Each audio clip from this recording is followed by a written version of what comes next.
ladies and gentlemen, and my dear friends, a very good evening to all of you.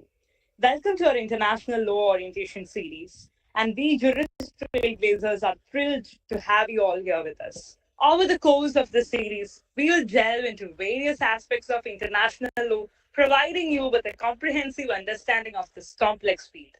I invite Dr. Girishankar sir, our strength, guiding light, and former Associate Professor, Garner Law College, Ernakulam, to deliver the welcome speech. Okay. Thank you, Devdarshana. This is, again, I need not speak about our initiative more because I think the session is more important.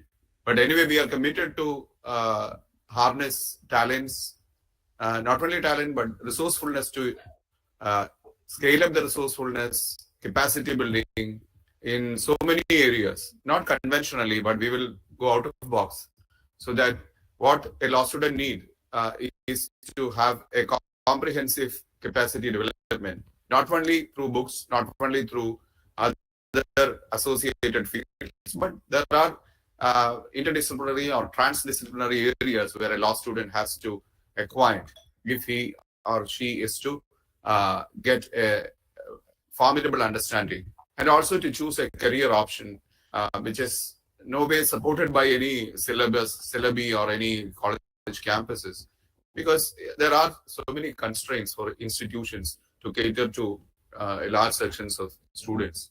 So we have to evolve. We are in the process of evolution. So that's why we need to create certain, we have to strengthen our fundamentals also. That is where orientation exercises become very, very important. So this orientation, this commencement of this orientation series is basically in international law. International law, as you all know, is not taken in its right perspective across campuses, whether it is in Kerala or even I think even in India also, in the country also, except for certain glimpses of excellence. I don't know whether there is a consistent way of approaching international law by creating fundamental understandings on international law. And also, naturally what a student finds is that, see, the avenues that are there, which they can connect with if they have got a basic understanding of international law, that may not also be visible for a law student. So this exercise is very important for more than one reason. I am truly happy and privileged and honored because you cannot get a better person than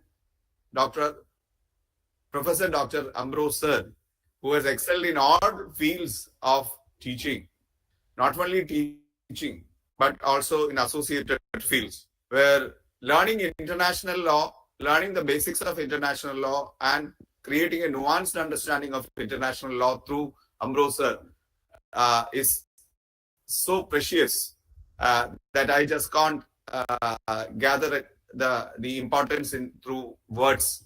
And he has got a very long and profound association with almost all the educational institutions in Kerala offering legal learning. So my association with him dates back to more than 2 decades back, or close to 3 decades. Yes, I correctly said. In Law Academy, where he used to be a regular presence. His regular presence in the prestigious national Mudkut competition organized by Kerala Law Academy. Every single moment that I have spent with him, either during the memorial valuation or having a little chat, otherwise going to collect him from his hotel, and then the chat during the transport, the conveyance, and then his scintillating presence as a judge in almost all the rounds. Commitment power, what you cannot expect more commitment than what he radiates as an academic. So I have been particularly fortunate in being with him, closely associating with him, And one such occasion I distinctly remember that is that in 2004, a person in the stature of Ambroser was there as a learner or as a participant in the refresher course in international law conducted by the Indian Society of International Law, Delhi. And that was one of the glorious time that I had, because for the first time we were introduced to the legendary persons of international law. And but for Ambroser, I would not have understood the real stature of those resource persons there, and also the business that was transacted, because I was not a student specialized in international law, having a specialization in international law. So I was poorer in that particular respect. Because of him being in my side, I could learn more than what the resource persons have transacted. So anyway, we will be having deeper, or rather we will be having a profound association with him in the later part.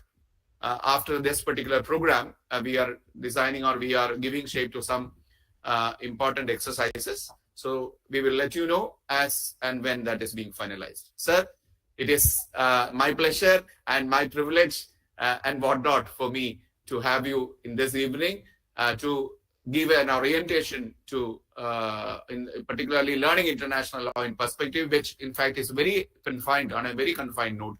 But these are all fundamental learnings for a law student, from where he can take his journey further. Okay, sir, welcome to this function. Welcome to this orientation exercise, and I will hand over Devadarshana. I will request Devadarshana to give a short profile of Ambroser for the benefit of those who have gathered here. Thank you. Thank you, sir. Thank you so much. So, without further ado, let's get started with our first session, Introduction to International Law. And for this, I'm delighted to introduce Professor A. David Ambrose, a renowned legal scholar and practitioner with over 22 years of experience. A. David Ambrose, sir, is a professor and head of the Department of Legal Studies at the University of Madras. He has more than 22 years of experience in teaching and research. His areas of specialization include international law, constitutional law, environmental law, human rights law, cyber law, intellectual property rights, and science and technology law. He received his doctorate in law from the University of Madras, where he was awarded the A.L. Mutaliar Award and the L.C. Miller Medal for his academic achievements. He is also a graduate of Loyola College, Madras, where he earned a bachelor's degree in zoology. He has published over 70 articles in international and national journals and has written 2 books. He has also presented papers at over 200 national and international seminars. He has advised both the central and state governments on a variety of legal issues. He has also served on several committees, including the Committee of Experts on Indian Maritime University and the Interdisciplinary Expert Committee for Protection of Heritage of the Buildings. Professor Ambrose, sir, is a recipient of the prestigious The Hague Doctoral Fellowship and has attended several training courses in international law. He is also a live member of several prestigious institutions, including the Comparative Law Academy, Pondicherry, the Indian Society of International Law, New Delhi, and the Indian Institute of Law, New Delhi. He is a member of the Madras High Court Advocates Association and the Madras Bar Association. He is a skilled arbitrator and has acted as a judge in numerous international and national moot court competitions. He is a strong advocate for human rights and has worked on a number of projects to promote human rights education and awareness. He's a dedicated teacher and researcher, and his work has made a significant contribution to the field of law. So, with pride and pleasure, I invite you to take over the session. Thank you. So, good evening to one and all. So, I'm honored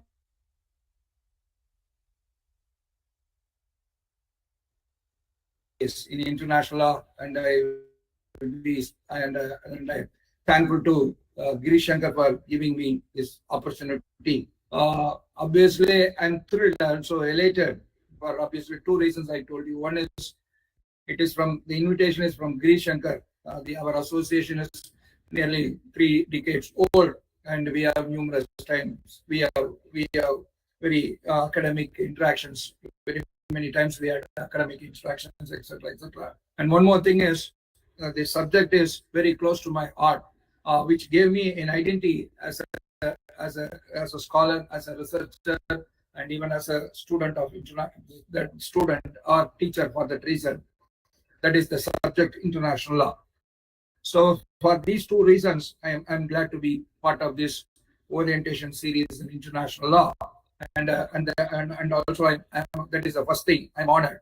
The second thing is I am humbled. So being in the presence of senior professor like Saroja Madam and other things, and all other things, I'm humbled, and also the future lawyers who want to have a better understanding of international law. So without further ado, because already we have taken up some 10 minutes. So this will be a orientation, something like an introduction on international law.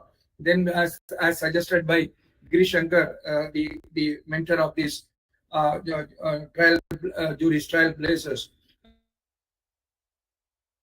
some kind of any interaction, whatever the name you may call by that.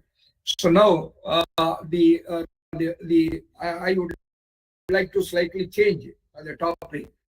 So learning international law is different from understanding international law. So for simple reason is sometimes we learn things, whatever it is, if it is it's from the exam point of view, we read some questions, we selected questions, we refer to the question bank past year what we got, then we select 5-10 questions and we get good marks also. Suppose we get the same questions, we get some 60 plus, and we may pass the paper, and we may be qualified to be we have passed international law in the semester pattern or whatever it is, whether it is a 4-year course or a 3-year course, that is a different thing. And if you have done your LLM in international, that is also different. So I would like to rephrase the topic, understanding of international law in right perspective, because that is learning is different from understanding. Because most of you are those who want to start a career in international law or to identity in international law, that will be very much required. So moving on to the subject, international law among nations. So many names have been given. So obviously there are some myths regarding this international law. Generally, the first thing is international law as taught in India or to by and large to 60 to 70%, that with the understanding that international law and municipal law are one and the same. So international law is taught from the municipal law point of view, which is not correct, which is totally incorrect, because international law, municipal law can be taught from or understood from the international law point of view, but the vice versa is not possible.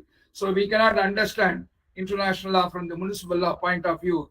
And if you are going to do that, obviously for various reasons I'll be explaining that, then we will be committing Himalayan blunder. So that is the reason many of the time the teachers also teach international law from the municipal law point of view, as if it is a branch of municipal law, etc., etc. And our standing under students, young minds also, because they are prejudiced or they are being led to the belief that we can understand international law from the municipal law point of view. The first, I would like to say the first thing, 2 or 3 sentences I want to make the relevance of international law in the 21st century. So now, I will give you the 2 things. One thing is, in every period, international law assumed the greatest significance. For example, I will give one example why international law has to be the significance of international law in the 20th and 21st century. We are aware of the fact that according to the positivism, the all analytical school of jurisprudence, starting from the Austin and all, and international jurisprudence, internationalized morality, it is not a law, and all these are the things, because international law, they don't consider international law.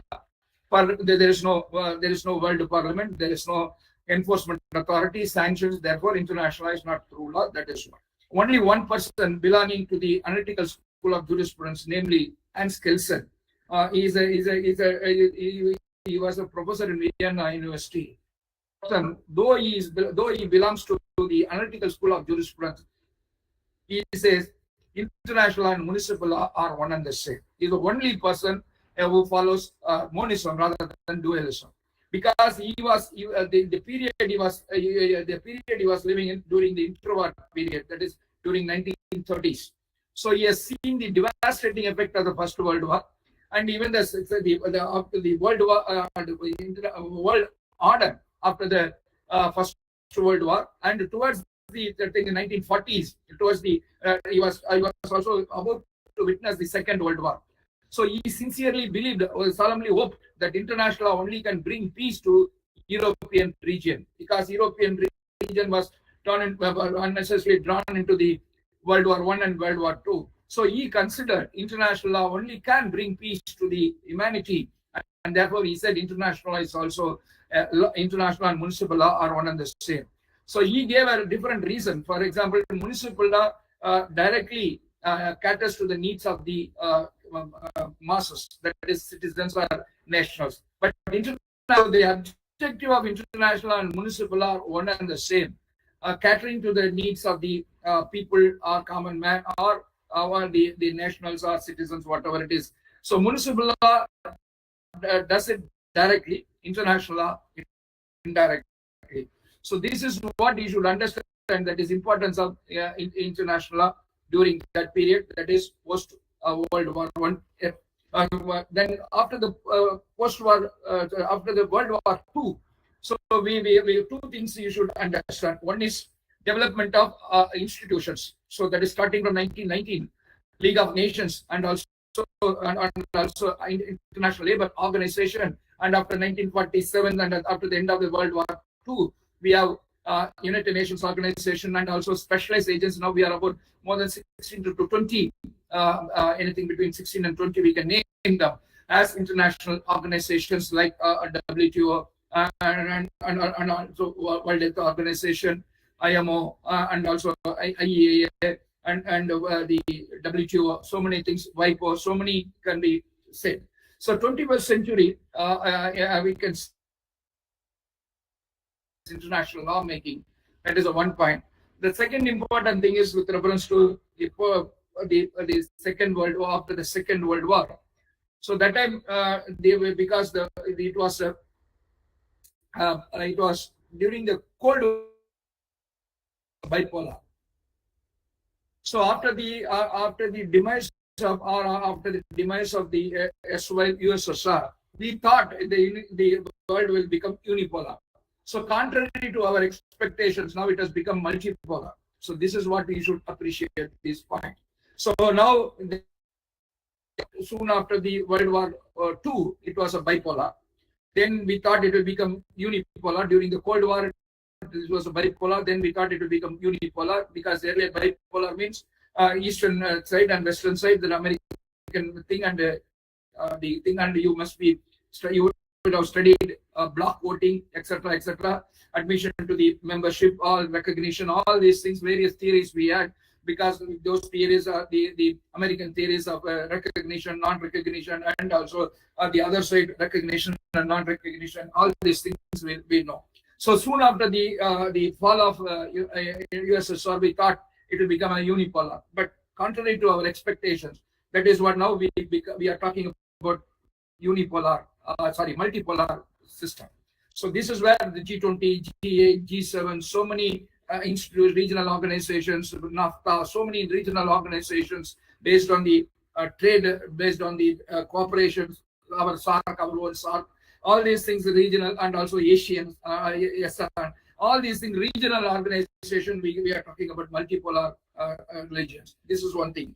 The second important thing is now, the third important thing is with reference to, we have two classifications. One is traditional international law and contemporary international law. So under traditional international law, some theories were understood differently, but during in the context of the contemporary international law, those theories have gone radical changes. For example, sovereignty.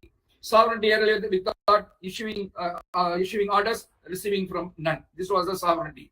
So now we have the unlimited sovereignty and limited government. That is what we call about. We call it as a constitutionalism. Unlimited sovereignty, unlimited government, whatever you may call it. So now the sovereignty, earlier it was, that is why the concept of domestic jurisdiction assumed a greater significance, and you cannot interfere with the domestic matters, etc., etc. And what is domestic matter will also be decided by the concerned state, not by the other things, and also these things. Today we are talking about the erosion of the concept of sovereignty or super sovereignty or super state. For that reason, we are talking about super state, etc.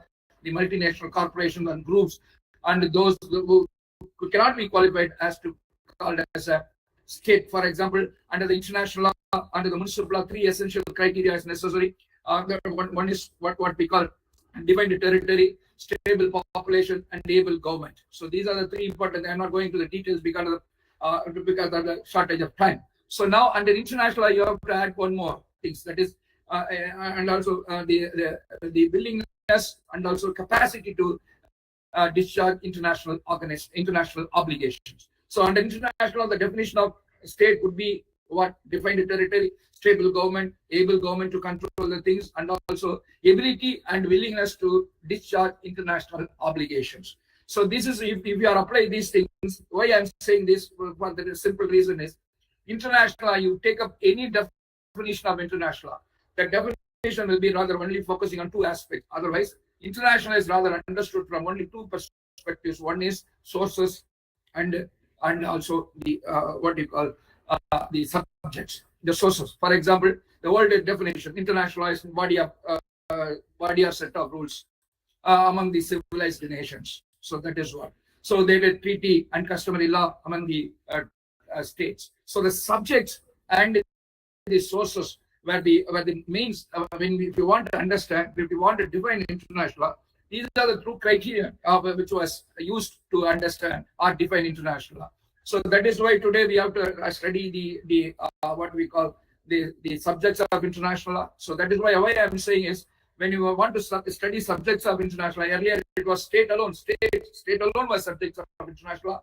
Later on, we included the what I said earlier, the international institutions, and later individuals also after 1950s, thanks to the development of international human rights jurisprudence and also international criminal law jurisprudence, etc., etc. So now individual is also subject of international law. So they don't squarely fit into the definition of state. Now we are talking about super state or multinational corporations, etc., etc. So now the modern understanding, the traditional departing from the traditional understanding of subjects of international law. So we moved on to the one thing I gave example is sovereignty. The second thing is with reference to the subjects of international law. So if you take up the stark definition, especially the last paragraph, it says any other legal entity, any other person, any other legal entity, if their activities become the concern of international law, they will become the subjects of international law. So this is what because we call them as a super state, or suppose the MNC, when MNC is violating international law, for example, it is indulging in terrorist activities. Now terrorism is prohibited by international law, or for that reason it is polluting the environment. It does something against the climate change convention, or whatever it is, polluting the ice seas or polluting the atmosphere or something like that. So it just commits. So if it activities, or for that reason, any insurgent group, any terrorist group, if their activities, because earlier we never thought if you want to consider Taliban as a group, because Taliban's activity became the concern of international law. What happened in Syria, because of the Syria's civil war, many people flew from they became refugees in European countries. So now it became international concern of international law. What was happening in the Syria or whatever it is. The reason is very simple, because they could not. There was a mass flux of exodus from one country to another country, and they have to be kept in the they have been taken care of because of the human rights and refugee regime, development of refugee regime. A financial capacity capacity or on their budget. So they wanted international assistance cooperation. So first thing is we have to prevent the occurrence of refugee conditions, and we have to tackle this. That is what mitigation and adoption, what we call in climate change mitigation, how to face it, mitigate, how to stop it, how to slowly, gradually bringing down the carbon emission, and also adoption. So there is carbon, so we have to adopt our things. So mitigation and adoption are seen as the two things for the climate justice under the international framework. Similarly, with reference to these things, prevention and also prevention of refugee kind of a situation, crisis, all these things, and also how to tackle them. So what my point is, so traditional understanding of certain doctrines, sovereignty, state, subjects of international law, even the sources of international. Earlier, customary law was in the first thing. Then now it is a treaty law. That is why even if you refer to Article 38(1) of the ICJ statute, it says international agreements, treaties, and customary law. Then the general principles recognized by the civilized states, and then only the writings of the publicist and all other things will come. So now, first we say earlier it was the main sources of international law was customary law. Then we had treaty law. But now, as I told you earlier, thanks to the institutionalized lawmaking. So you may ask me, what is institutionalized lawmaking? So now, if for example, once in every 2 years, the ministerial conferences is being organized under the aegis of WTO. So the ministers, the respective ministers of the parties to that WTO, they participate, they negotiate, they come to some consensus is reached, and if they sign it in a treaty, and immediately binding international obligation is created. So something like Bincheng once called it, with reference to customary law, instant customary law. Today we have instant international obligations are being created. So this is one thing this is what normally we say, institutional lawmaking. Otherwise we call it as a new diplomacy. And otherwise we call it as a new diplomacy. The reason is simple, because earlier the heads of the states never participate. They normally not. So under secretary level, then the ambassador level, then minister level, then only the heads of the states themselves, respective heads of the states, will participate in the negotiation, and mostly it will be bilateral or minilateral. But now everything is multilateral, and also very rarely we have bilateral, which is either it is multilateral or minilateral treaties are signed. So that is what we call institutionalized laws. So opinio juris and also state practice. So it was difficult to understand the evolution of customary law, but still it is there in international law. I will come to that later for the things. So now, if you want to understand the international law, nowadays the second thing is with reference to international law is that we don't understand the content of international law. What is international? That's it. Very simple. So studying sources of international law, fine. Studying certain things, definition and the recognition, fine. Studying the law of the sea, studying the international human rights law, everything in trade law, investment law, so many branches, law of the sea, maritime law, so many branches are there. So what is it? So what is international? International is the ocean. Nobody can I have mastered international because a lot of changes are coming. And also now international is seen as the expectations of humanity. That's what I wanted to tell you. The first thing is because I started with the Kelsen, I want to, in the multipolar world, and also because of the institutions and all these things. So now it is seen as the expectations of the humanity. That's what we say. So there may be some loopholes with reference, some may find fault with the functioning of the United Nations organizations, especially Security Council, all these things. But the humanity expects international law to serve the humanity, or it is international become the expectations of the humanity for preserving humanity or whatever it is. This is the thing. The reason is very simple. Without international law, you cannot have peace. You cannot have whatever it is. This is one relevance of international law in the 21st century, and also these things. So what is the content of international law? First thing you should understand, there are some theories. philosophies or basis of international law. These are the things you should understand.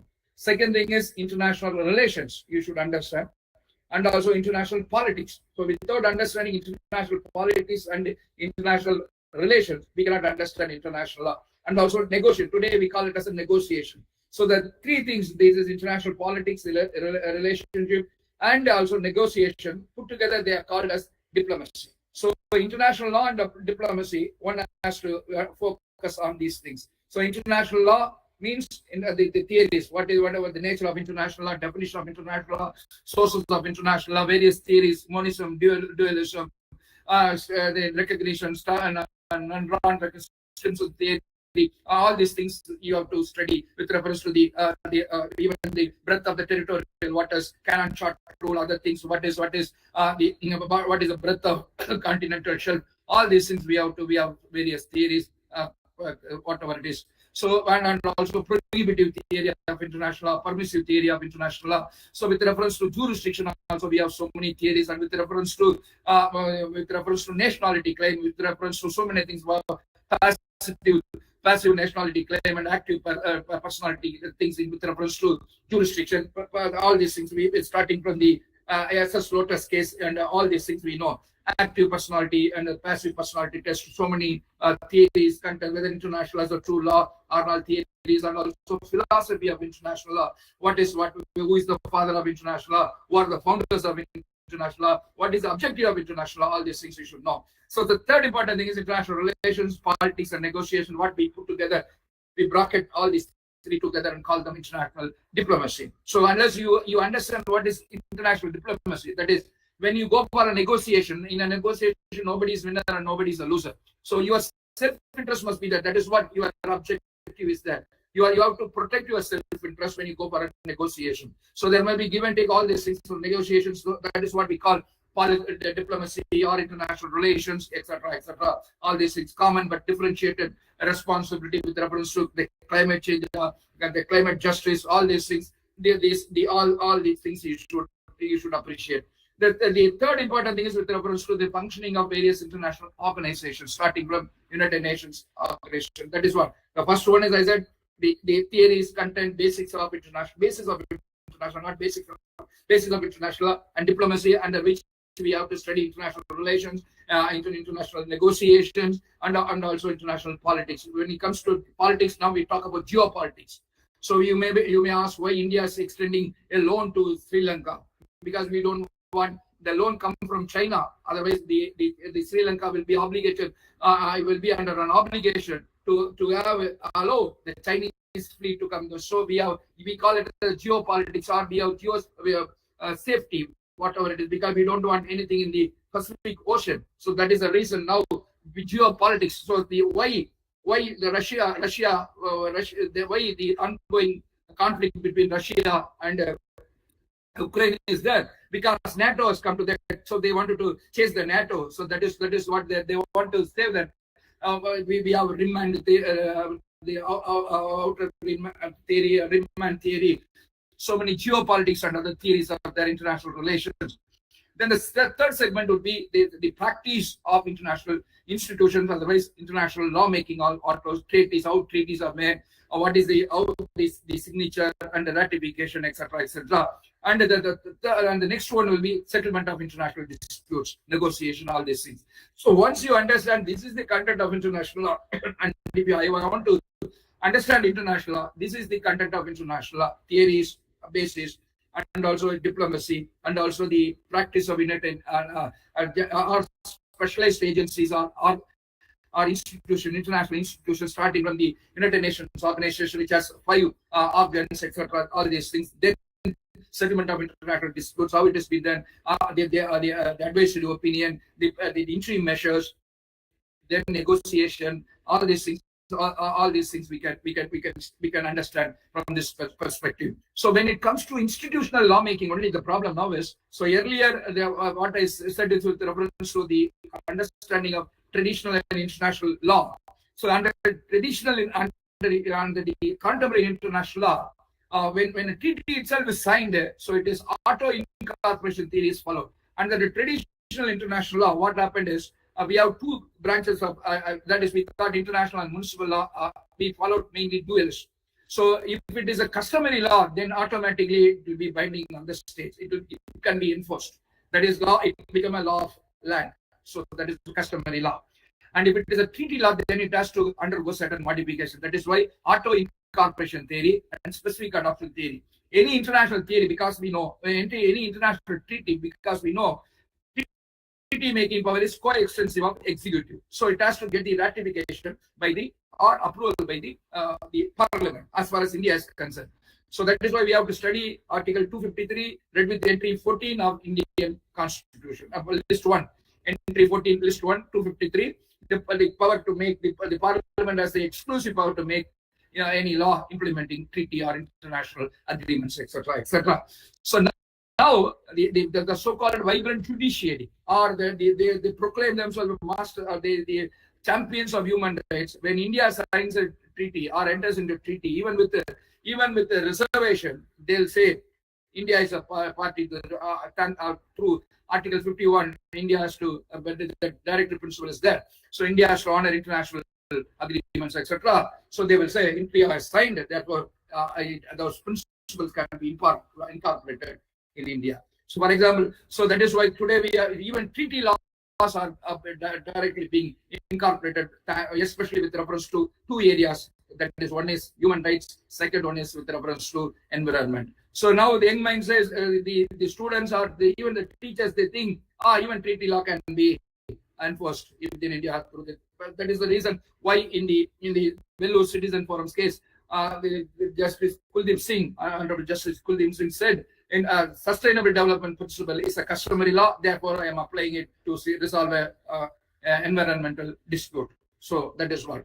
So he gave, by a stroke of pen, he gave, without going into the detail, whether customary, whether sustainable development, sustainable, without going into all these details, and without even going to say whether without probing whether there is a sufficient state practices there, whether opinio juris is there, by a stroke of pen, he converts customary law status to sustainable, only to strengthen his arms, so that he can use the customary law principle to decide the case that is before him. So now this auto incorporation theory has also assumed with reference to treaty. That is why the Ministry of External Affairs has sent a circulation. So you should not go without our approval or whatever it is, go and sign any treaty or whatever it is. So this is what is the nature of international law. So these are without understanding the nature, whether all these things, if you want to study or understand international law from the municipal law point of view, then you will be you may not excel in the field of, or your understanding may not be up to the standard. So the second important thing is, with reference to things, I'm here to explore certain myths about international law. So what is the municipal objective of municipal? The object of municipal law is to render justice. So that is why justice according to law, we say. So then the court of law, justice, law and justice, that is what we say. So in domestic law or in municipal law, the objective of a municipal law is to render justice. But in international law, it is not so. So this is the first point we should understand.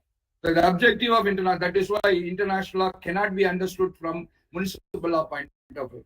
So the main objective of international law from the 14th, 15th, 16th century is to maintain international peace and security, and also foster respect for human rights and fundamental freedoms. This is what the thing says. Though we have ICJ, International Court of Justice, one or two places we commonly don't find the word justice in the charter, and one or two places we find it, but without anything is. And second thing is because the objective of international law is to maintain international peace and security, and that responsibility squarely rests upon the shoulders of the Security Council. That is what we should appreciate.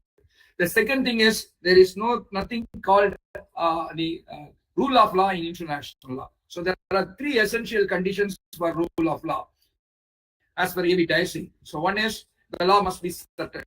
that is on a particular day, the law must be settled. The law must be applied equally to all the persons. That is why they call it as a crown to constable. The law must be equal. On Indian contract, we may say peon to president to enforce these particular three things. But if you apply this in international law, it's very difficult. Only that is what we say. Even in human rights, you don't find any rule of law. So you name the person. That is what even in security reasons. So if you go to the Security Council, they have veto, double veto. So if it is an ally of America, America will say veto it. If it is an ally of a friend of China or friend of Russia, they will also veto it. Double veto. So whether the matter is a procedural matter or a substantial matter, then that will be the first veto. Then if the matter is it is considered to be a substantial matter, then again they will say veto. We are not going. So this was the stalemate we found in many cases. Kosovo we found it. Here also now in the ongoing Russia and the Ukraine conflict also we are finding it. So it is going on for more than 1 year. So what is the Security Council? There are still America, China is stalling it. Russia will become its own. It will judge its own case. It will all these things. So that is why we are developing something like that. If you are using a veto, then you have to explain it to the General Assembly. That was the draft proposed by 3, 4 countries, and it is the General Assembly accepted. The resolution has been passed. So in this context, you have to understand the Uniting for Peace resolution earlier when there was a stalemate and the Uniting for Peace resolution. So they said, though the General Assembly is a political organ, so they can also, though the responsibility of the maintaining international peace and security as according to the charter rests with the Security Council, but nevertheless, though it is only a negotiation thing or discussion, we call it as a judicial activism.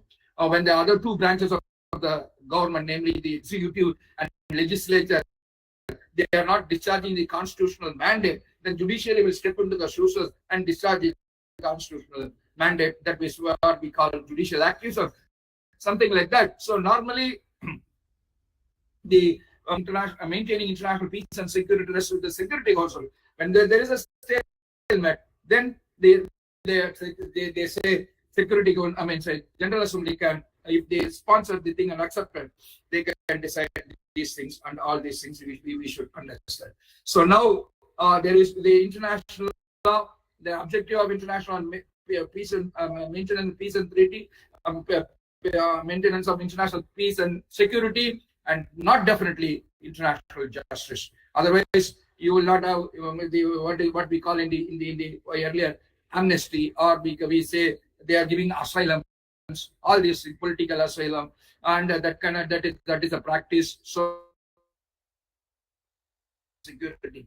So that is why they give asylum, all these things, or general amnesty, all these things happening in this thing. And rule of law is also, but one silver lining in the darkest cloud is that in WTO we have this, in emerging international there is some scope for what we call the rule of law. For example, 60 to 90 days, everything has to be completed. They have dispute settlement mechanism, and they have the rules before them, and also all these things. So everybody is equal, because in the WTO we have 3 kinds of disputes. One is disputes between two developed countries, disputes between 2 developing countries, and the third one is very important: disputes between a developing country and a developed country. So in the third category, many a times the third world countries or the developing countries have won their cases against the mighty developed countries. That is why sometimes America also threatened to walk away from the WTO, and also sometimes earlier China was not a member of WTO, and later they expressed their wishes to become a member of WTO, and many all these things. Now with reference to G20, it has become G21. South Africa has joined, and BRICS also, that South Africa wants to join. So there is a multipolar world. So we are talking about a multipolar world. We are talking about diplomacy, all these things. If we have these things, these are things. The third important thing is I want to caution you is 2 myths I have explored. One is justice. The second one is with rule of law, whatever it is, everybody is equal. Though we talk about sovereign equality, but in international relations, we normally don't follow this sovereign equality. Name the person, name the law. That's what normally we say. That is what you may say. Oh, America has done so many things. What is that? If it matters, then that is what the law allows. It international recognizes it. There is no prohibition. Nothing to say that America has done a wrong. So we don't say there is no criminal responsibility on the states. Only civil responsibility is on the state responsibility. That's all we talk about. Many students, young students, what America has done? Oh, the America has to be punished. America has to be fined. All these things, enforcement of international law, all implementation of international law. Normally we say realization of international law. So that is we say implementation or enforcement. All these are the domestic words we normally, because we are dealing with nation states, not with individuals. So everybody is equal in the with reference to sovereignty. Everybody can claim sovereign equality, etc., etc. But nevertheless, international law has a gap between it. The another one, what we have to understand is with reference to the modern concept of international law, is international law is everywhere. Without international law, the most of our municipal systems are product of international law. One is our human rights law, our environmental law. After 1972, Stockholm Declaration, only in 1976 we amended our constitution to include the very word environment. 1986, all these things. Now the climate justice, we talk about the word environment justice is not very much prevalent in India, but in international law, but is restricted only to America. But nevertheless, climate justice is under the international thing. We are discussing it under international justice. These are the silver linings that are the justice we are talking about. Justice, climate justice, all this justice we are talking, and also in WTO we are talking about these are things, and also with reference to the states, also whether the states are the things or somebody else, all the non-state entities or some groups, they have to be recognized as the insurgents or all these things. So recognition comes in. So the last one I want to say the last thing, because it's already 5 minutes past 8. So the last thing I want to say, what I want to say is international is understood from the peripheries. Earlier it was called fragmentation of international law. That word is not it is not in practice now. So what is it?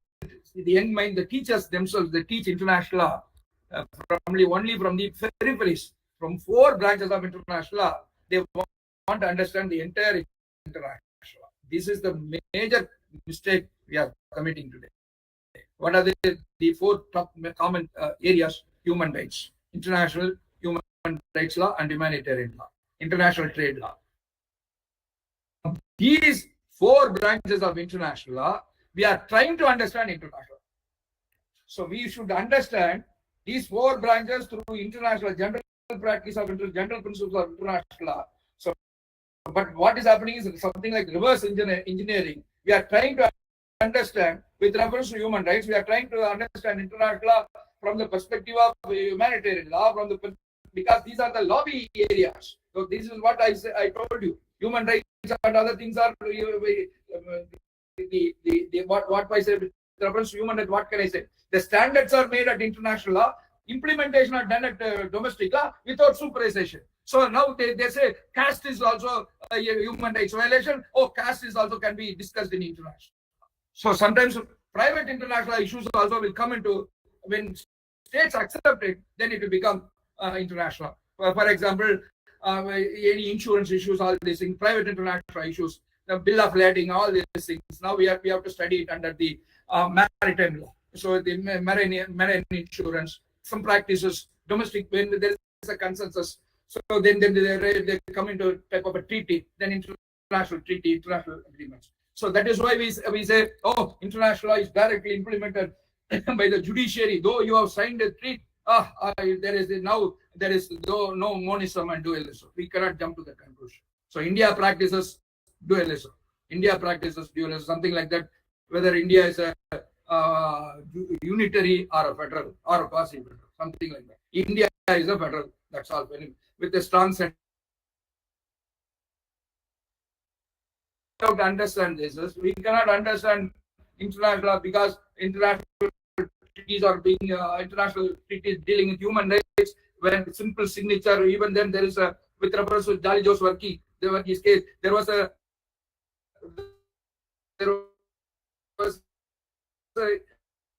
executive said, no, our human rights jurisprudence has overgrown, outcast all these things. So with reference to environmental also, we do these things, but we cannot understand. We are trying to do these things. And trade law has become a separate thing. That's why I say trade law is that is at least we can understand what is the rule of law. Even in environmental, we are talking about common but differentiated responsibilities, some fair justice, fair from fair. That is why I said climate justice, fairness is there, equality, even though the responsibility is common, but it is differentiated. So if you are a developed country, you have a carbon trading, all these things, then you have additional responsibility. I am a developing country, I am a small thing, I will have less responsibility. So something is, it is like that equality. Unequal should not be treated alike. So that concept is also, that is also a branch of equality principle, one aspect of rule of law. So for these reasons, we cannot understand, we should not attempt, we should not teach understanding international law from the municipal law point of view. So international law is by itself is a ocean. So that is what, unless you have the basic understanding, the relation, nobody teaches the relationship between treaties and customary law. When a treaty law will become a customary law. So that is what. So when a treaty law, because of its widespread acceptance, may become a customary international, because it is a state practice. So the widespread thing is, when the customary law becomes a just cause principle, nobody explains. When it becomes normally they'll talk, obligation referring to the Barcelona attraction case. Nobody understands what is it. So there are two references with reference to just cause principle, 53 and 64 of Vienna, Article 53 and 64 of Vienna preemptory norms. So what generally we say, so the contract which is against public policy is void, is not acceptable. A contract in Indian contract, similar to that, a treaty which is against a peremptory norm is void ab initio. So we make without knowing or unknowingly, we give an example. We can only say it's an analogy, not a simple minds, because they take up the international in the third year or fourth year, I do not know. Then they want to pass out the international law, but when they come to, I'm very sad that most of the international moot court functions. Last time also, even the problems are loop-sided. The problems are not done properly. The caste title is not done, because there will be only one state versus one state, not another. So these are the things we see. Sometimes that's why I don't talk international. I don't think, even when that is what as Giri Shankar was telling. So now when we attended the refreshment course, it was for the sake of attending, because for our further promotion we wanted to attend. So I wanted to attend international. I'll be in the last bench. I will be minding my own business. Somebody asked me only, then only I'll answer. Otherwise, I'll mind one. I wrote 2 papers during my stay in the 21 days. I prepared 2 papers. I got it published in one in the Indian Journal of International and other things, whatever it is. So something like that. So that was the way I used my time there. Otherwise, some people asked and they talked something against the international as usual. I have been teaching international for 10 years, therefore I am coming without understanding international law. So Giri Shankar knows all these things. What happened in the because normally I used to be very, I don't open my mouth at all. Because what is the point in because if you are having, you want to understand international law from municipal law point of view, it is not my duty to. I cannot argue with you. I would like to enlighten you, but you start arguing with me, or there is, I don't want. I may try to lose the argument, but I want to win the friendship or that guardianship. That's what normally we say. I could have argued and won the case, but I would have lost the friendship or relationship. That is what. So unless this is what the understanding international law in rights perspective, the primary objective of international law is to maintain international peace and security, and also foster respect for international human rights and fundamental freedoms, and to some extent now we are talking about justice.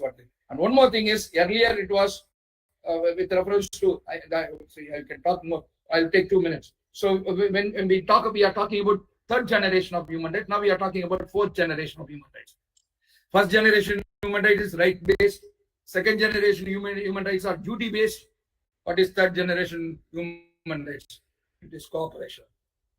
So now it is in the 21st century, during the what we call the era of institutional lawmaking, whatever it is, we can call international law of peace. Earlier it is international law, international war, international law of peace, international. Now, in the 21st century, if you ask me, my personal opinion is it will be international law of cooperation. Thanks to all the participants. May God bless you. A wonderful career in international.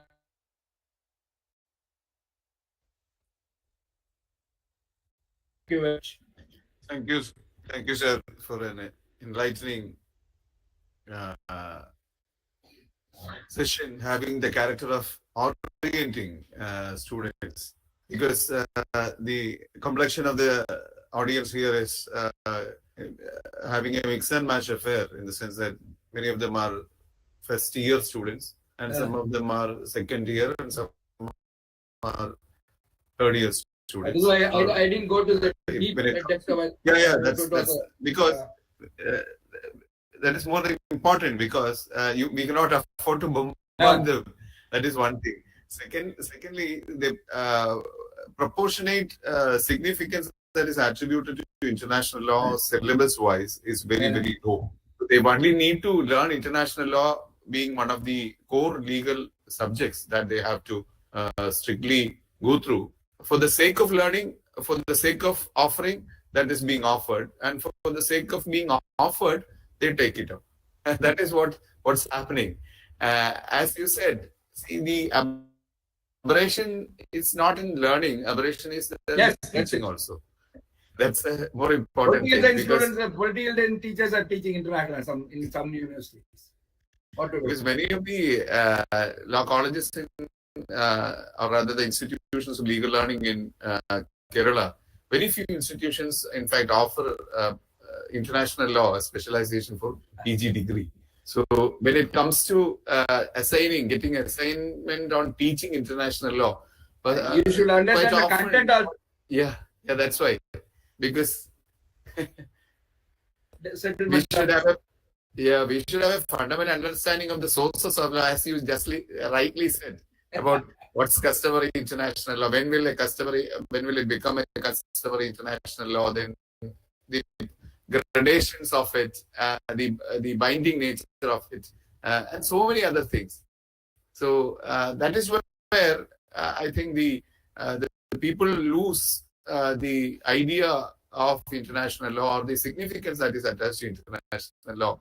And one thing you have exactly said was exactly right, because people take to international law mooting, and then all those propositions, factual propositions, will be on either on international environmental law, economic law, or some other thing.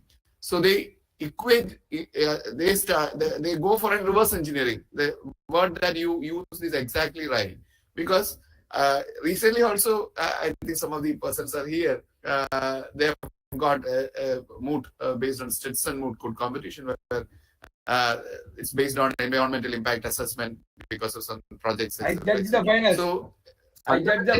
Which was held in SRM. Yeah.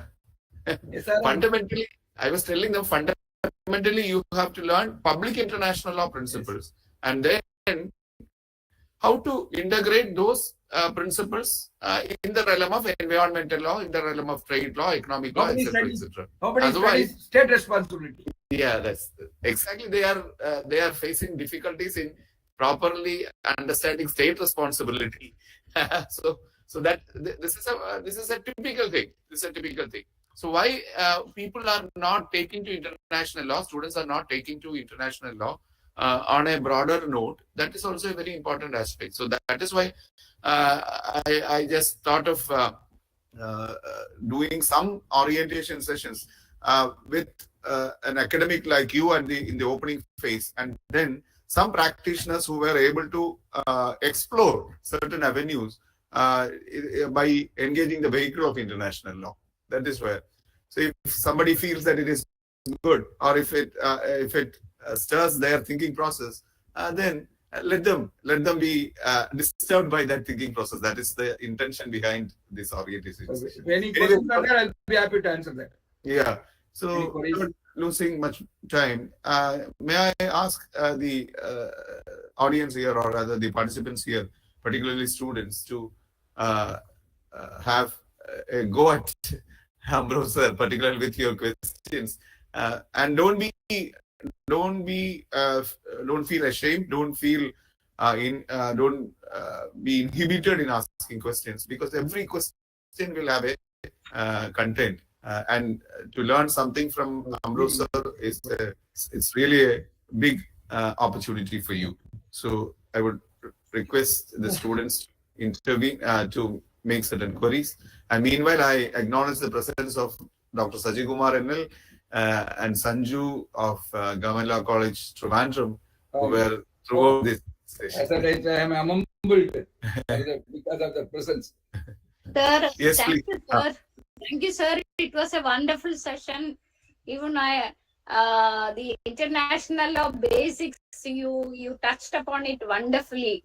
I think the students definitely had gained a peripheral, the understanding, as you said, understanding of international law from the sources and also up to the current level. Even the judiciary should be given training, sir, Yes, as yes. to what is.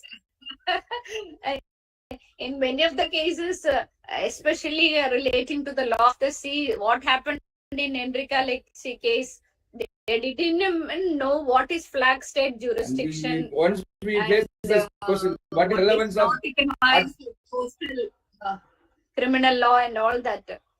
Basic what is the understanding. relevance of Article 21 when you argue a case with reference to refugees? Yes, sir. Yes, sir. We have to admit no person shall be deprived of person means includes foreigner. Yes, sir. Ashwant, you can start, I think. You're working on students, right? Good evening, Uncle sir. Yes, good evening. You can introduce yourself and I then. hope I'm audible. Yeah, you are.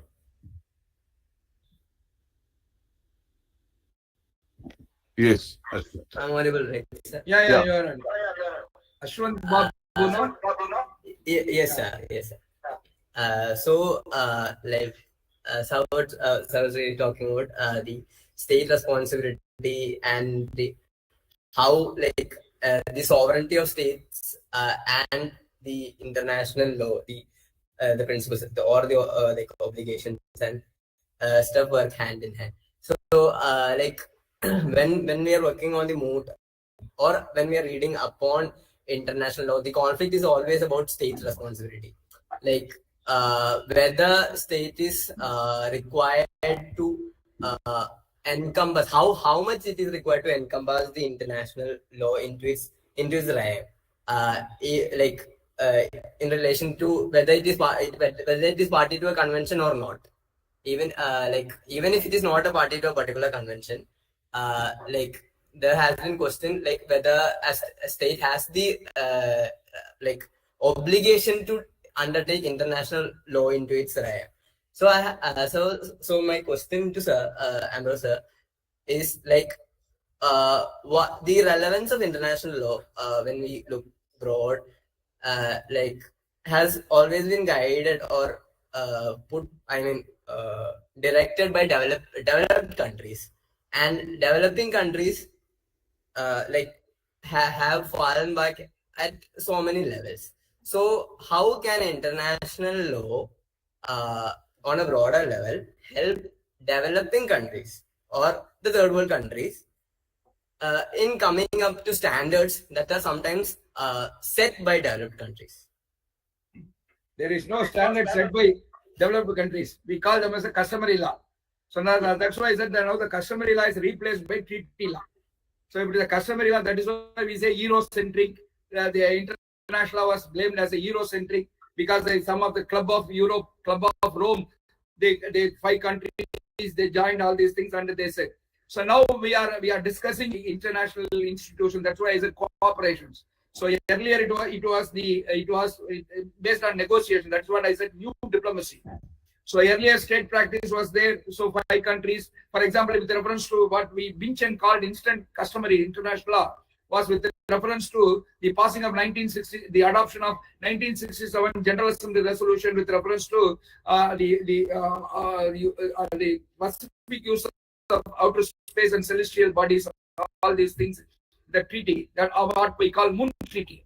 So what he said is that time only 2 countries had the capabilities of what we call they were having the technology, space technology. Rather, I'll put it that way.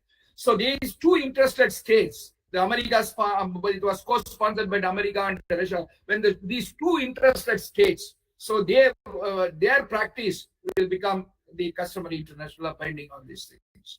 So that is why in some cases, when that is why I said the formation of customary law, we have to take into consideration of interested states. For example, we know Nepal is a landlocked state. So any its practice with reference to law of the sea, except with reference to common heritage of mankind, other things with reference to territorial water or contiguous, so cannot be taken into consideration because it is not an interested state. So that is why the interested state practice only has to be taken into consideration. From this perspective, only with that time, only 2 countries had the space technology. So that is why he said instant customary international law, Binchen called it, because these 2 countries agreed and it was. So with reverting back to the treaty law, especially with reference to the charter principles, if you read article the 2.6 or 2.7, I think 2.7. So the charter principles are even binding on non-members. So when a treaty law will become binding on non-members, that is third party, if it is attained the customary international. So that is why the treaty may be a multilateral treaty. 2 or 3 countries may not be parties to that. So that is why I said if you prove that the treaty law has become a customary law, then the other party is bound by it. So this is one thing we should know. That is nothing in today what we call as the law made by the developed countries. That is traditional international law. Today we are talking about a contemporary international law, thanks to the negotiations, thanks to the diplomacy, thanks to the new diplomacy, thanks to the institutional lawmaking, everything is treaty. The other thing is with reference to because we started with the state responsibility, it has to be viewed from 2 aspects. One is that there is no law I have not violated, therefore there is no state responsibility. This is normally we do it. So we have not done anything violating any international principle. So that is why there is no state responsibility. There is no question of state responsibility arises only when there must be an international obligation. It is not binding on us. Therefore, we have not violated any international obligation because we are not party to it. So that time only you have to prove it is a customary law. Therefore, the obligation is on them or whatever it is you may say. So one thing is to say there is no obligation, no violation, no breach of obligation. There is no question of state responsibility. So this is one thing. Second thing is not nowadays what we also take shelter under defenses, necessity, proportionality test, act of God, something like that. So when we talk the state responsibility, these are normally 2 views you can use for the things. No. We are not bound by the treaty. There is no obligation. We are third party. We are non-members. You will argue. Then arigendo, if it is a customary law, whatever it is. Yes, if there is an international principle and it is violated, the exemption clauses, necessity, proportionality test. So many we have reasonable due diligence principle. So we have all these things. Therefore, we are not. We have used the exceptions very well. Therefore, we are not. There is no state responsibility on us. So no breach at all. Yes, there is a breach. Justify the breach of international obligation. Then you will be able to address the moot problems in a proper perspective. Hope it satisfy your query. Yes. So there was one question from the YouTube that's being live streamed. wherein it says that the question was posed by Tilaganandan sir, who is the former principal of the Calicut Government Law College. Apart from climate justice and refugee issues and geopolitical concerns, what about the growing importance of international trade laws and international commercial arbitration, particularly cryptocurrency and something like that? Your audio was not. Can you repeat the question? He was pointing on the growing importance of international trade laws and international commercial arbitration. Yes, it's very good. That is where we have a separate field, international investment arbitration. International investment arbitration, yes.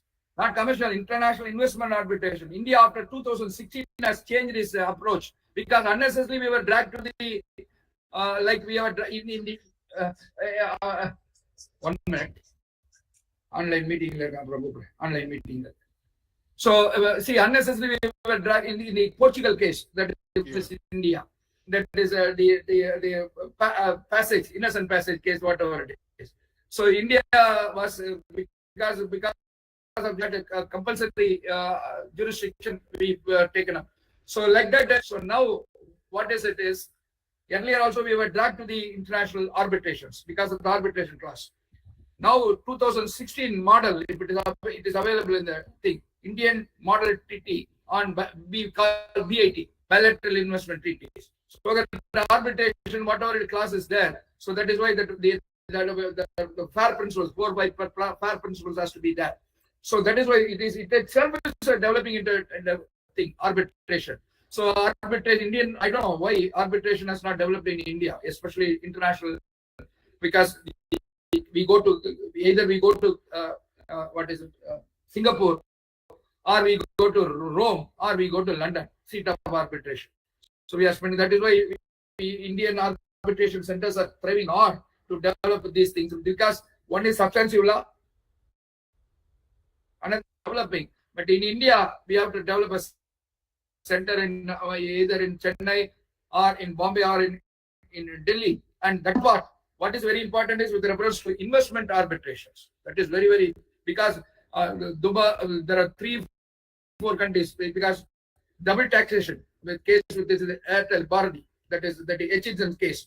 So India was dragged to international arbitration. We lost the case because we imposed a huge amount as an income tax, and they dragged us to arbitration. So investment arbitration is itself developing because now. So that is why I'm telling trade and environment. So in that investment arbitration itself it says IPR is now considered as an investment. Intellectual property rights are considered as an investment now. If you read the definition, IPRs are becoming international. That is, it has become an investment. The second important thing is with reference to the arbitrations where it is going well. So now that is the fair principles arbitration. All these things are being included. So that is why investment, international investment, BIT, we call it BIT, bilateral investment treaties, and that is developing as a separate branch. Now. So can you just briefly reflect on some experiences, particularly on having how to raise career, particularly what sense it will make to a student of international law, particularly in raising careers? I think many of your students might have been one charm is join the external affairs ministry. External affairs ministry. So for that also, nowadays they are taking young candidates with LLM, 2 years, 3 years experience as a junior advisor or junior researcher. Both economic department, that is speaking of the external affairs ministry, as well as treaty division. They take that every time advertisement comes once in 2 years. And otherwise, if you are a teacher or whatever it is, 7 years, 5 years, you are put in teacher, then you can join as a what you call the external affairs ministry treaty division. You can join and you can become my brother Dr. Gandhi joined up. Yes, and my 2 or 3 more students are there. Now they are in somewhere in America or whatever it is. Or you can join any firm and concentrate only on the international aspects, because today we are talking about cross-border mergers, cross-border acquisitions, cross-border what you call the insolvencies, all international. though they are part of private international earlier, now it has to be considered as international, trans-border insolvency, trans-border, all these things. All this because India is now becoming exporting. Earlier, India was receiving the FDIs. Now, thanks to other things, India is exporting capital to other countries. So now we have to talk about the mergers, acquisitions, etc., etc. So this is where the investment. So FDI, foreign direct investment, commercial investment, and aid, foreign aid, leave alone foreign aid,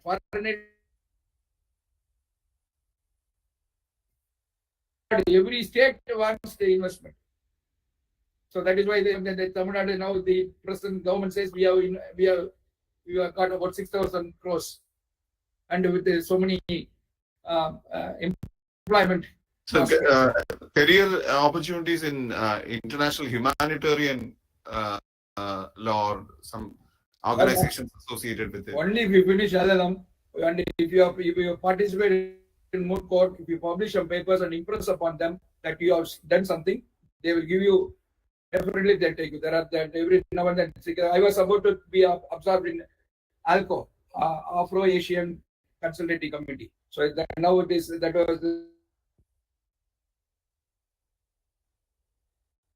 the grade 1 officer. Then I joined Madras University. I didn't go there. Then that was material.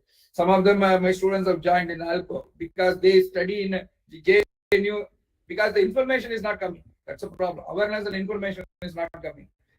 If you are in Delhi or somewhere there, they get the information, fellowships, etc., etc. So earlier, only national school students went to availing these fellowships, road scholarship, Commonwealth scholarship, everything. Now there are about 21 law schools, so there is an awareness. They exchange views, and many students are going there. So the most of us we are not aware of these things. We don't understand international. That is only thing is moot court. We have to publish papers on emerging international things. So that is what now that is the problem with the students. So they have to be in the business either to publish papers. So you have to. This is we are in the 20%. You have to. It is a saleability. You have to sell your. Yes. I have got this much. I have participated in an international moot court competition. I am a semi-finalist. I won the best speaker, whatever it is. I have. Yeah. That so like, because every year I give 2 or 3 recommendations for they because of my thing letter they get it. And I think students used to get short stints in international organizations also for 3 months. Yeah, that is. Yesterday also I got some things. But remember one thing. Now India is not considered as a developing country. Yeah. So earlier, so many things because the contribution based on the contribution only to be given.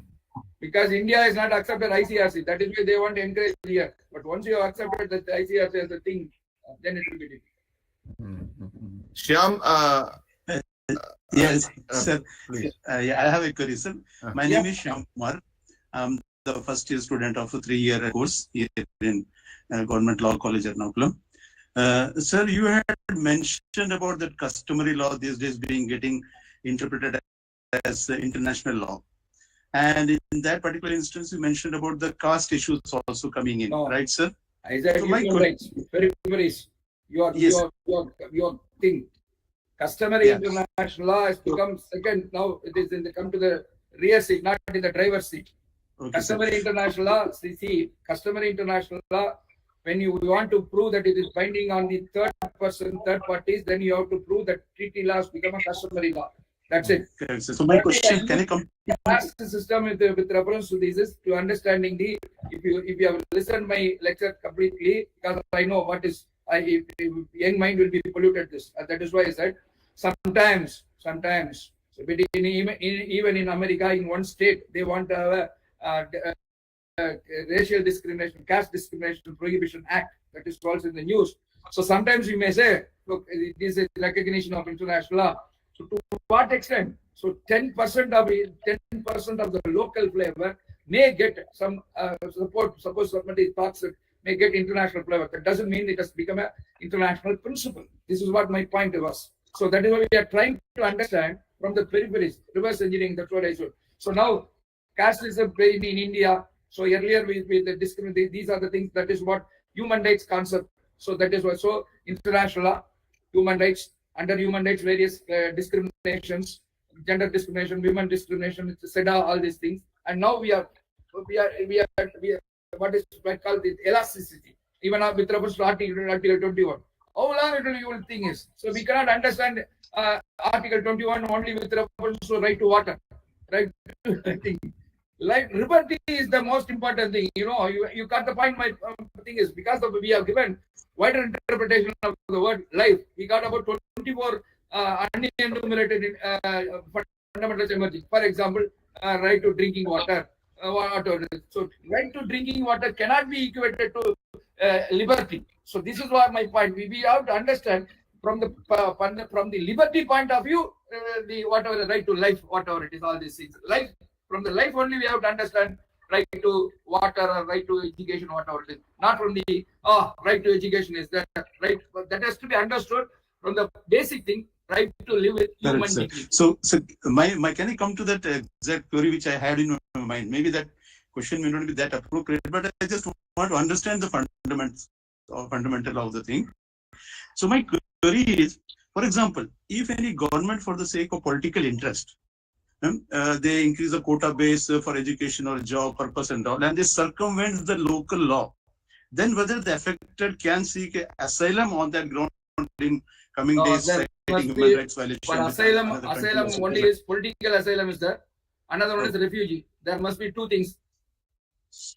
Okay. So this kind of issues cannot be like considered for seeking asylum, because there is a human right violation of a kind which probably something of that nature. It cannot be taken up in that way, right, sir? No. Unless, because nowadays it is also governed by extradition treaties and all these things are there. So unless if there is no extradition treaties, then that is why we are not able to bring all the persons who have gone to UK. Okay. How many crores? I don't know. So it will become politicized. I don't know how to use it. I mean, see, we are not able to bring them back because there is no extradition treaty. We have to appear before because they will say there is no extradition. My rights are violated. They will argue before the UK court. Then we have to prove them. There is no double criminality. For that reason only, even the Enrica case, what Madam referred. So we have sent them back to Italy. They are serving their prison, sentence there, 10 years thing. And we have to give assurance. The capital punishment will not be given to. So double criminality test, capital punishment should not be there. All these things, then only that court will accept or in the extradition. Similarly, with reference to asylum, political asylum is recognized in international law. Okay. So will you recommend them to any person who is interested? You can give asylum in the name of political asylum, or you can see refugee status for fear of based on your life or belief, that is religious belief or whatever it is. So for higher studies in international law, will you recommend them to take public international law as a course subject, or a combination of public international law and constitutional law, if it is available? Most of the universities, they don't think per se international law. Per se international maritime law, international human rights law, international what is law of the sea, like that. International institution and law and policy, international law and diplomacy. So they have to do this research where they want to study. And two things they have to keep in mind, whether that suits their interest. Second thing is whether any fellowship is available, and how I can make myself qualified for applying. For the fee waiver, some kind of things, all these things. Otherwise, it come to earlier it was 10 lakhs because it is 1 year LL. So 1 year LL now. Yeah. So it was 8 to 10 lakhs depending upon the thing, and they go there. They do work, part-time work, or they get work visa in UK. They get a work visa, then they continue. So they will go with multiple options. Yeah. I was telling about the opportunities here in India in good institutions, excellent institutions. For example, if you are a quarter finalist in Stetson, automatically they give you admission. Stetson environmental. If you are a quarter finalist, 4 teams, then you are given an automatic admission Yeah. in the Stetson University. Okay. So if you are a participant in JESUP, because I used to say this is the years the JESUP, immediately they give in Vienna, there is Strasbourg, they have human rights courses. Yeah. In Strasbourg, they have some of the and also European Union practice regional things. And also in the UK, they have in Cardiff, they have international commercial law, maritime law. So only thing is you have to browse and find out which university, which topic you want to select. And sometimes if you get admission and select the subject. Yes. You get the also fee waiver, then you have to take any one or say this is all the things. So whether it chicken came first or egg came first, that argument we cannot get. So you have to you want to study in foreign country, right? You get some fee waiver thing which is cheaper, easy to go. Somebody is there, parents, relatives, somebody is there. These are the considerations. Or I want this particular topic. Then you have to. I was in the south. I just wrote a letter. How this fellowship will help me to complete my thesis. That is how. Yeah. I see. So I just wrote it down, sitting down. I thought my thesis has come to dead end. So I was so dejected. So somehow I got it in some newspaper and immediately I wrote 1.5 pages. How this fellowship will help me and what is my research. Immediately they gave. And everybody asked me, "Oh, who recommended you?" From the thing? Nobody recommended. It's God's thing. You got fellowship in Hague, isn't it? Hague Academy of International ICJ. I see. Yeah. I was there for 2 months. Full scholarship. Okay. Right time, right exposure. Yes. So I was rubbing my shoulders with all the that time stalwarts of international. And I was there for 2 to 3 full days listening to the, witnessing the argument. Yeah. Mostly I was go and saw provincial measures. 3 days I was there. Full court, 13 judges. Then I Cardiff, then we go publish moot court, we go and judge in America, they don't pay you. That's why I don't go there. They'll invite you, but you have to take care of every expenditure. How to say what is it? But in Nepal, another thing, ICRC, they sponsor it. But the ICRC moot court. Indeed, do not move. They sponsor your trip. Anyway, that was a wonderful evening with Ambrose. Thank you. Because yes, because the range of subjects that he will be dealing out of sheer experience as an academic, as a trainer for students in different levels, as an avid researcher in international law and so many areas. So that is where Ambrose stands in a different footing compared to other academia in the international law field. So anyway, we have between us we have talked about much more. Yes, Madras University is good for policy level research. Madras University. Yes, South mostly policy level research. When you are going for a policy level research, you have to be broad-based. Yeah. You should know what is constitution, yes, what is international principles, what is the politics involved in it, what is our interest. Yeah. Then only you can advise the government. Yeah, sure. Policy level research. Then only the government will accept it whether to go for that. So the million-dollar question was for India was whether India has to sign the Refugee Convention, 1950 Refugee Convention. There was huge pressure on India that time, sometime back.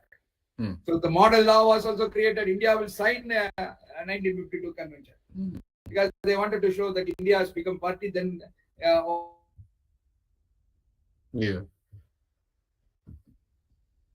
our problem with this Sri Lanka is self-interest. Yeah, sure. So because the refugee regime did not have any provision distinguishing between a real refugee and ostensible refugee. You got my point. Yeah, sure. In the case of refugee, it may come, whatever it is. So we are not able to do this. That is the reason for India. So then we said Article 21 is itself is enough. Yes. It will take care of. It is better than international protection, we say. Then the government accepts. So that is why we should be brought with. What is our Article 21? what is our geopolitical, our safety, security, international. Otherwise, you sign. What is the purpose? Broad spectrum. We cannot develop international at our own cost. Yeah, sure. A broad spectrum understanding should be there. Yes. That is why my area has become very wide. International investment, trade law, IPR, human rights, humanitarian law, even biotechnology law, Yes, sure. technology and science and technology. Now we are working on artificial intelligence also. Okay. We have to keep ourselves abreast. So, Let us go. on behalf of this platform, I profoundly thank Amro sir and looking forward to work in liaison with him for a broader cause, on a broader perspective, on a profound basis. But then we need persons really interested in understanding all these things and persons who would be looking forward to raise a career in those aspects as participants. So we'll be working upon that. And later we will, once it come to a conclusive level from where it could be disseminated, that will be done. So thank you, sir, on behalf of this platform. Thank you on behalf of all the participants.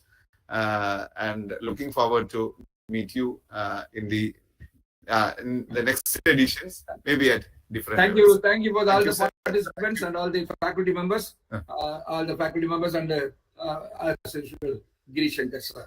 Thank you. Can I leave now? Sure, sir. Sure, sir. Thank you all the participants also.